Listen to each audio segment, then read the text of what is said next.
Hello everyone, Chef Jitsu here. Welcome to or back to my channel, whichever the case may be. Bringing you another session of iPlay games. iPlay War Thunder, First Flights. If you're new to the channel and you don't know about this series, it's where I buy a plane, take it out for a few matches, and give you my thoughts and a little bit of history behind it. I'm learning as I go. I have to admit, I'm not a huge prop head, but I've always been fascinated, and that's one of the things that draws me to making this series. Is it forces me to do some research and get to know the planes better on a more historical level. And I'm kind of a history buff, so I have fun doing it. Let's get into it. We are taking out the Russian Ishak I-16 Type 27.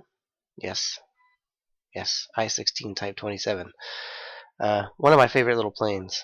Lower tiered, it maneuvers wonderfully and has quite a punch for its tier. So if you're or when you're able to get yourself in a prime firing solution, you can usually take out targets pretty effectively.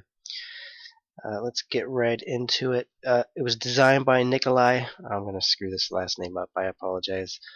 Polikarpov. Design started around 1933. There were a lot of variations, but in its conception and up to its birth, it was very innovative for its time. Not only was it a monoplane, there were still a lot of biplanes in use. It was one of the first planes to have the fuselage sitting on top of the wings, basically, which made it a little more stable in the air. It made it more structurally sound as far as pulling G's and that type of thing was concerned. Also, it featured retractable landing gear, very, very innovative for its day. A fully enclosed cockpit, which pilots weren't too fond of because they were so used to flying biplanes and that type of thing. A lot of them just took the canopy off anyway. So, an aerodynamic cowling, which was being used on some biplanes, but that really, really helped bring the monoplane to life, made it much more aerodynamic, and pointed the designers and developers in the direction they needed to be heading. It also featured ailerons that pretty much went the length of the wing, so it gave it a lot more control.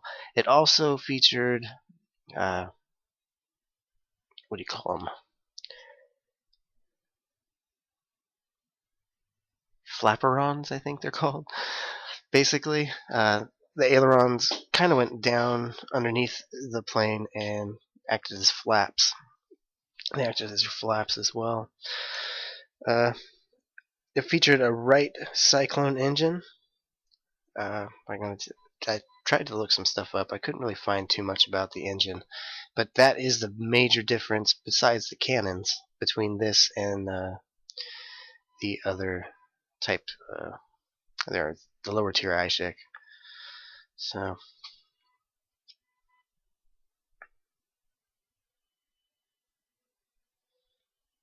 Alright, for armament, one of the reasons this plane is so wonderful is it has 2 machine guns in the nose and 2 20mm cannons in the wings. So it's pretty devastating. I feel it may be slightly under-tiered or over-tiered, and maybe the battle rating should be dropped a little bit because, yeah, it packs a punch, but it doesn't perform nearly as well as these other planes that you end up being matched with. P-47, P-38, Area Cobras. It's a great plane, but it just doesn't have the performance to really be competitive at that level. You're really kind of just a vulture flying around trying to pick off what you can, maybe run some distraction. And I do have to say that it was kind of an effective little bomber hunter, and you can unlock rockets for it, so I could see that being a very, very, very wonderful thing. Here's a little peek at the upgrades. 20mm cannons, machine guns, yeah, you can load some bombs and then rockets, and yeah, you could be a pretty effective bomber hunter. I'm totally against bombs in realistic battles on fighters until the need arises. Go land and arm, but anyway. Alright, here we are taking a sneak peek at the cockpit. Very, very open, as you can see. Canopy is not on this one.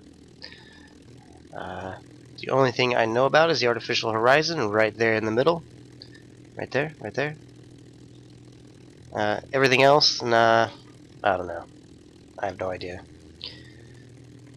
But yeah, I love the cockpit. That's one of the things I love about this plane, is you can just see very well.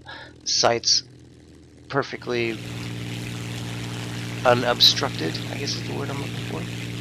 Okay, and here we're overheating the engine.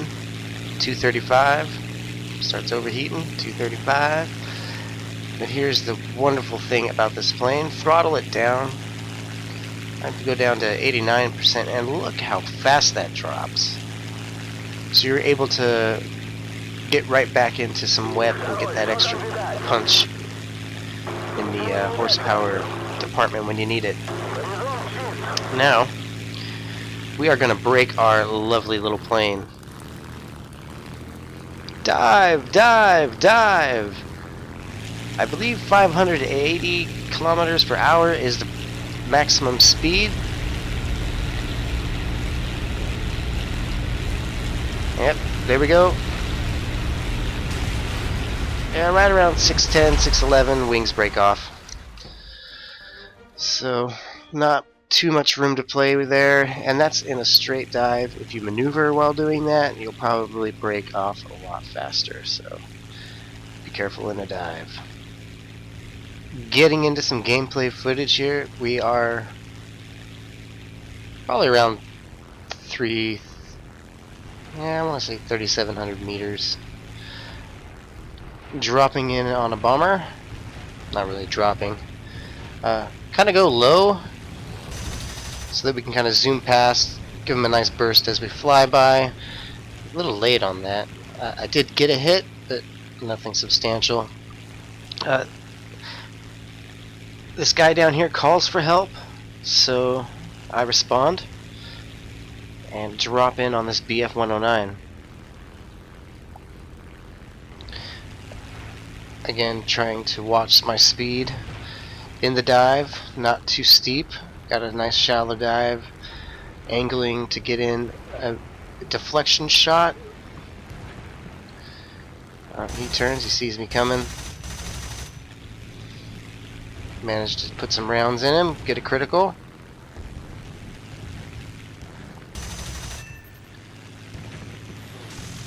Another nice burst. Throw some machine gun rounds at him.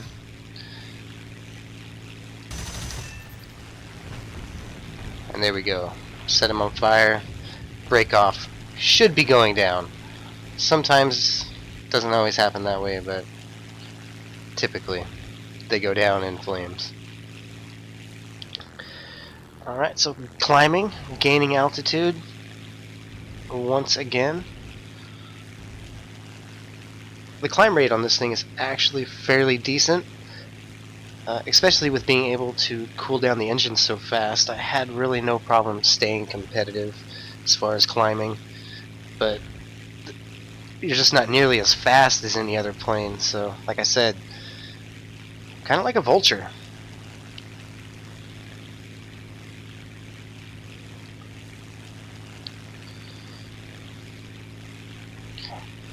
See this JU? So I promptly engage. He's trailing some smoke, probably taking a lot of flack from the AA. You could see there was a spark from the AA. Let off some rounds, got some hits, see some sparks. Getting some nice bursts right into his tail section. Critically damage his fuselage.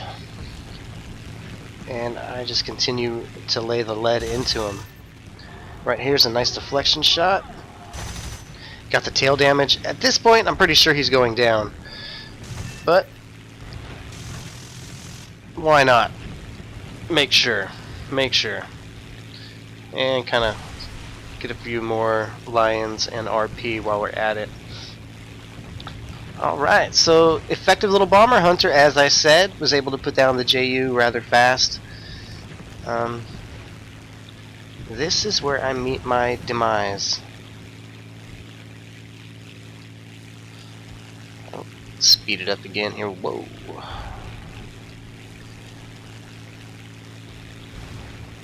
Alright, so you see this dogfight? We fly into the furball. We're trying to engage, avoid nearly getting taken out by that guy, only to be taken out by that guy. Alright, we're going to take a sneak peek at his angle because it was a beautiful approach that he had on me. As we can see, he's got great altitude advantage. He's kind of surveying the situation. Going in for a dive. Looks like he's got a target selected.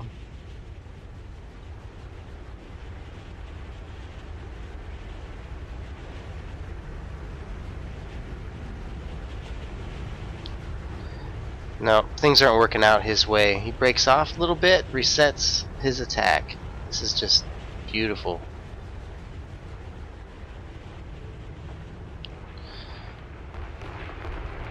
Again, he's just setting himself up, making sure he's clear, checking the best target for him. He's dropping in on me, and boom! God, that was beautiful. This next clip is going to show how wonderfully this thing maneuvers. I don't really technically get a kill as far as the game's concerned, but as far as I'm concerned, it's a maneuver kill. It shows off some great qualities of this little airplane. So here we go. Narrowly missed getting boomed and zoomed by the P-38. Also have a P-39. I'm not sure which one, but it's an area Cobra. Again, got tagged a little bit by the P-38 that time. Doing my best to roll and stay out of their firing solution. Loop back around. I know the P-38 fairly well, so I'm able to kind of gauge his timing. I know when he needs to reset. I kind of know what angles he's going to be able to come in at, so I can watch this area Cobra a little bit more. Get a little burst into him. Near collision. Barely break off just enough time for the P-38 to miss his approach.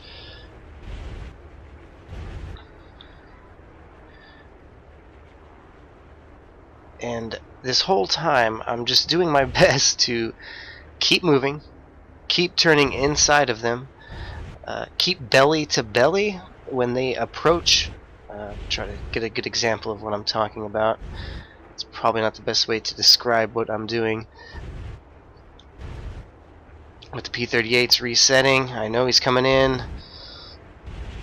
Able to loop around his approach.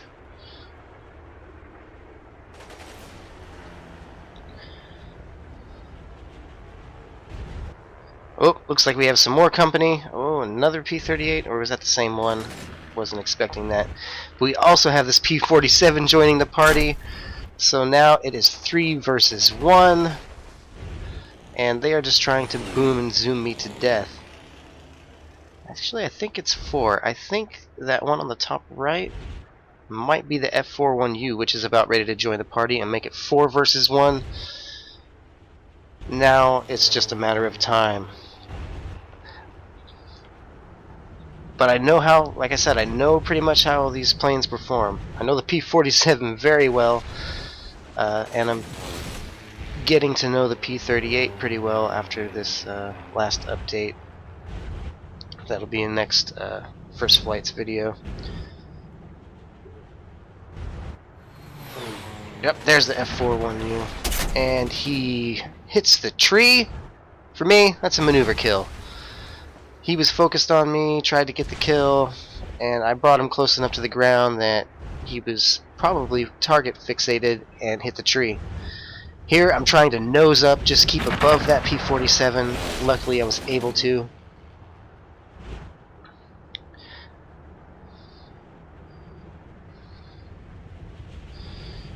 Alright, so now I've got them right where I want them.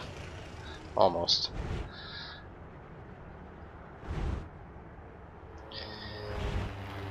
P-47 actually does me a favor by cutting in that direction. I'm able to just stay above the P-38's dive, just out of his firing solution. Put myself in a perfect position to start putting some fire and pressure on this P-47, which is where I make my critical error. And I should be ashamed of myself, knowing full well I just saw tracers go by,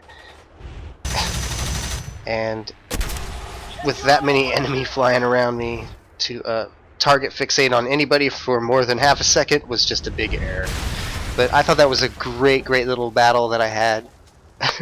And I'm pretty sure those guys were pretty frustrated with cussing that they were doing in chat. So great. Now getting into some simulator battle footage, you can see I'm promptly joined by a Dora DO217 and a JU. I want to say it's an 87 of some kind.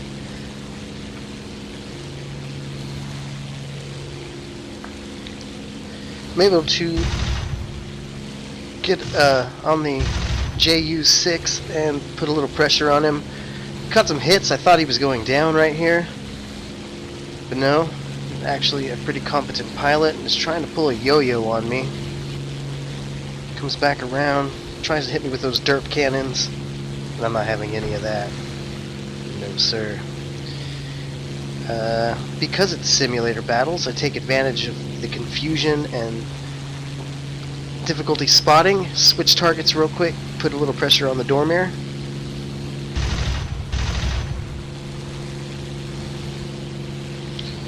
I'm able to get a couple hits on him. This is where the replay footage kind of sucks. But you can see him start bobbing up and down. He's trying to avoid my fire. And as you can see by the skies full of bandits, I've once again put myself into a bad situation. So, the JU comes swooping in to his ally's aid. Tries to use that rear gunner to his advantage.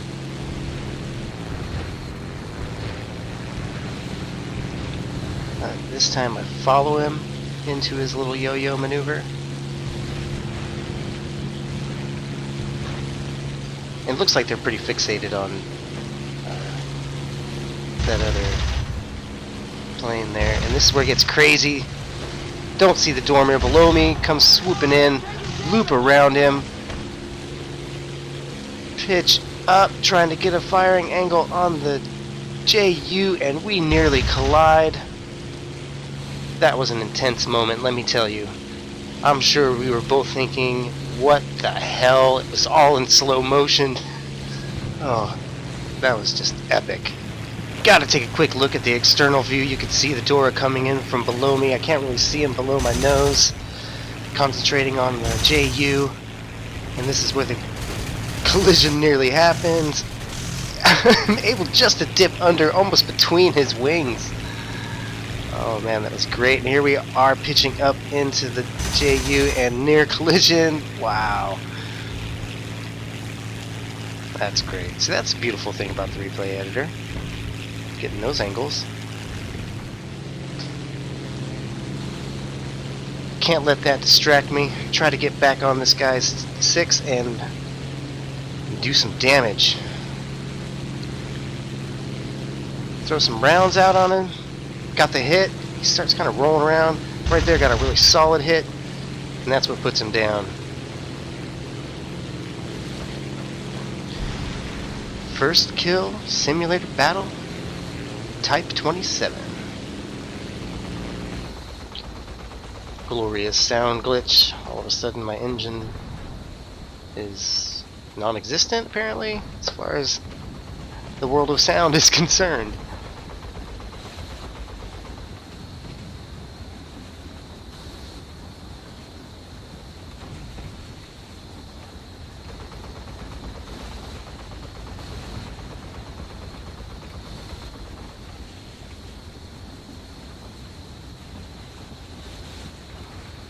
Trying to find another target here. I'm getting back on Adora. We can see this one's black. It's definitely not the same one that we were on before. And this is again where I make a critical error. And I fly directly behind someone with 2 rear guns. And he's unloading on me, and boom, takes out my weapon. And I'm promptly thrown into the ground violently. First impressions, I love this little plane. With the added 20mm cannons, it gives it the perfect amount of knockout power. It has a decent climb rate. The engine cools down very rapidly, so you're able to kind of abuse that WEP and give you that extra torque when you need it. Maneuverability is it's rather fantastic. I don't think it can outturn a Zero, but it could definitely hang with some Spitfires, I think. It's got a really low stall rate, so you're able to energy fight very well. It carries its energy okay, but again, you've got that WEP, so you can kind of get that energy built back up even on the horizontal. You don't necessarily need to be diving to build up the speed. Due to the plane being light, has a lot to do with that. So, simulator battles, love the cockpit view. It's kind of an unstable platform to shoot from. There's no trim adjustments at all, so that is what it is. I love it, I love it, I love it. Give it a try. Fly high, keep your heads on a swivel, and I will see you on those digital fields of battle.